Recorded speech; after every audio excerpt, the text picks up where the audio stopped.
Hi everyone, hope you're doing well from wherever you're watching this channel, depending on your time zone.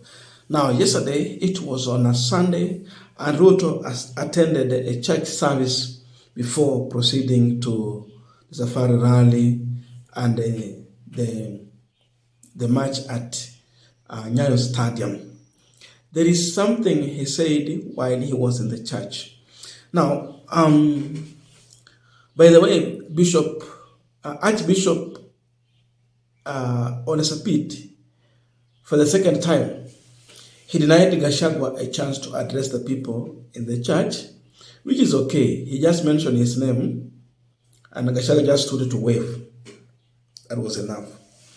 He has promised Kenyan that even the president, if he will attend the Anglican church service, he should only wave, but not allowed to speak.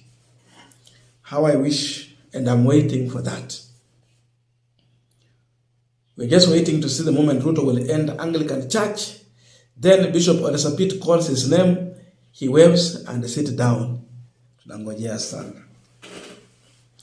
Now, this is what Ruto said while he was in the church. I quote him, "I am building churches because I believe that is the will of God. We will shame the devil." That's President William Ruto. He said that he's building churches because he has always been a builder. I have built classrooms, I am building affordable houses, and I am also renovating State House. In the same spirit, I am building churches because I believe that is the will of God. We will shame the devil. Nothing will stop us from building this nation. The issue of the church at center stage. Kenyans are just asking one question. Who is this devil that Ruto is mentioning here? Now we have to look into this issue critically. Who is this devil? Which churches is he building? And why was he forced to say so? Those are the questions that Kenyans are asking. And Kenyans are also fun. I've seen them also sharing their views on the same. And I want us to look into all that. But before we go deep into this discussion, I have a very quick request. For those who are watching this channel and you have not yet subscribed, please consider subscribing. To our returning subscribers and to all our viewers, our very, very humble request, please give this video a thumbs up. Just support the work by giving the video a thumbs up. That is one of the ways to reward our work on this channel. Thumbs up. Thank you so much. And back to our discussion. There is one Kenyan who reposted this, and he is asking a question. Here is his question. Aren't you the devil himself? That is the question he is asking Ruto. Sio wewe ndio yule shetani ambaye unaongelea. That is the question. Now, in my view, my interpretation to the issue of the devil here, ni vizuri tuambie Wakenya ukweli. Ruto has referred to Gen Z as devil.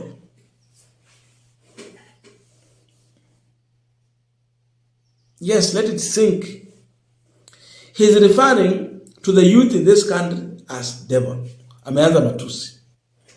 Why am I saying so? In the reference to the issue of building churches, Ruto at one point was at Jesus Winners Church in Roysambu. He donated, in fact it was a promise, 20 million offering. Then he gave a pledge of 100 million Kenyan shillings. On top of that, he said, in his capacity as chief and commander of all the armed forces, he will give the Kenya Defense land to Jesus Winners Church to put up a church building, new church building. When youth heard of this, they demanded that the Jesus Winners pastor, Mwai, should return the money because they believe the money that Ruto gave to that church, 20 million, was proceeds of corruption. They again believed that Ruto is going to take 100 million, which seems to be taxpayers' money, to this church. Not Ruto's money. Again, youth believe that the land that Ruto is giving to this church, it is not his own personal land. It is public land set aside for the Kenya defense. Because of that, they believed and concluded that Ruto was breaking the law by giving that which does not belong to him to this Jesus Winners Church. Public land, public money, public property. Because they disagree with the Ruto. And they demanded the money back and the land. Ruto is now trying to respond indirectly by referring to this youth as devil. Sasa imefika mahali ameanza kuita Wakenya mashetani. Vijana wamekuwa shetani kwake. So his response is that because you don't want me to build a church, you are the devil. He's referring to the youth. The youth are not against William Ruto building up churches. The youth are against Ruto using public resources meant for other duties to give to his friends in the church.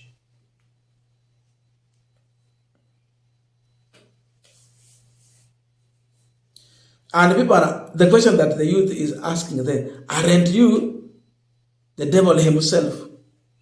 Why is he asking so? Imagine, we have people who are struggling with the SHA. We've heard stories of people who died because the hospital was not able to use SHA to treat them. Ikabidi wanakufa tu pale kwa sababu SHA haifanyi kazi. Na pesa ambazo ni za SHA, za hii serikali, watu wanaamini ya kwamba ndio hizo Ruto anapeleka kanisani. So, who has killed Kenyan who was supposed to get medical treatment from SHA? Alafu pesa zimeenda kufurahisha marafiki wa Ruto. Ni yule ambaye amedivert the resources, hence causing death, who can be referred to as a devil. Kenyans believe that Ruto is that devil. And that's why they are asking, aren't you the very devil? God himself hates grabbing. He hates corruption. He hates blemish offering. Hata Abel na Kain walitoa sadaka, Mungu akaangalia ya huyo Kain akasema mbaya. Ya Abel ikakuwa nzuri. Kwa jamaa akaua mwenzake. So not every offering is accepted in the church. That's why Kenyans are asking, aren't you the devil himself? Not every offering is accepted. What majority of Kenyans believe is that Ruto's offering and Jesus Winners Church was a blemish offering. It's an offering that has sacrificed Kenyans. Imagine when you divert money meant to build roads, whereby now many lives have been claimed on the dilapidated state of roads in this country. Barabara mbaya. Umedivert pesa, zimeenda kwako mwenyewe, zingine umepelekea marafiki wako kwa makanisa. Lakini hujajenga barabara. Kila kikubwa ambacho wao wanafanya ni kwenda kutaja majina ya barabara mbalimbali. alafu unaona kwa kutaja majina barabara mbalimbali basi wewe unajenga, ili hali haujengi. Zile barabara ni mbovu, zimehatarisha maisha ya Wakenya. Wakenya wamekufa pale kwa sababu pesa ambazo zingekuwa za kujenga hizi barabara zimepelekwa kwingine. Ndio maana vijana wanauliza, aren't you the devil? Wamekufa hospitali, wamekufa kwa barabara, kwa majali mbaya. Wanaona mali ya umma ikipewa marafiki wa William Ruto. Where was public participation to engage Kenyans to accept if they are comfortable to give a public land belonging to Kenya Defence Forces to Jesus Winners Church? There was no public participation. Therefore, what Ruto did, it was breaking of the law. Mtu ambaye anavunja sheria, si rahisi umuulize wewe ndio yule shetani ambaye, sababu sheria zimeundwa zifuatwe. Hata Biblia watu wamefuata sheria zile enzi, lakini huyu ni wa kuvunja sheria. So Ruto is referring to Kenyans as devil. Kenyans are responding to William Ruto himself. Even in the building that he's talking about, I've been constructing even State House. Go and look at the budgets. That is the avenue they are using to take money from public coffers. Overestimation. When you see them putting more projects here and there again that are non-beneficial to Kenyans, they also open an avenue for stealing public resources. Unajua kuna kitu tuliambiwa wakati walikuwa wanajenga the official residence, walikuwa na renovate official residence of the deputy president. They used 6, not official residence actually, Harambee Annex, ile ofisi ya deputy president, Harambee Annex. Building that office, it cost the taxpayers 450 million Kenyan shillings. Renovating the same office, it costed 600 million Kenyan shillings. What we came to learn is that even Gachagua was not involved in that renovation. The money was set aside from State House. Renovation ilikuwa pesa zinatoka tu kwa State House na material kama ni rangi, kama nini wananunua from State House. Yeye alikuwa anaona tu mjengo ukiendelea, renovation ikiendelea, lakini hakujua. So in as much Ruto is telling us that amekuwa akijenga, imekuwa pia ni njia ya wizi wa pesa za umma. Can he confess that? I don't know your views, but please let us meet in the comment section to continue with this discussion. Thank you so much, and I see you in our next video.